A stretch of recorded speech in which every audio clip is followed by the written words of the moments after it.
श्रीनारद उवाच प्रणम्य शिरसा देवं गौरीपुत्रं विनायकं भक्तावासं स्मरे नित्यम् आयुक्कामतसिद्धये प्रथमं वक्रतुण्डं च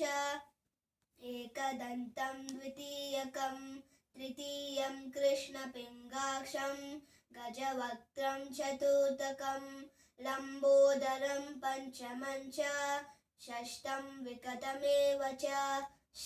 सप्तमं विघ्नराजेन्द्रं धूम्रवर्णं तथाष्टमं नवमं बालचन्द्रं च दशमं तु विनायकम्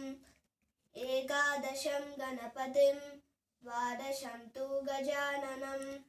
नवमं द्वादशैतानि नामानि त्रिसंज्ञं यः पते नरः न च विघ्नभयं तस्य सर्वसिद्धिकरं प्रभो नवमं विद्याति लभते विद्या धनाति लभते धनं पुत्राति लभते पुत्र मोक्षाति लभते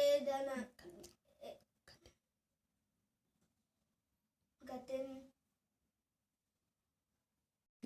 जपेत् गणपति स्तोत्रं षड्वैमासै फलं लभेत् तस्य वत्सरेण सिद्धिं च लभते नाथ संशयः अष्टभ्यो ब्राह्मणेभ्यश्च लिखित्वा यः समर्पयेत् तस्य विद्या भवेत् सर्वा गणेशस्य प्रसादतः इति श्रीनारदपुराणे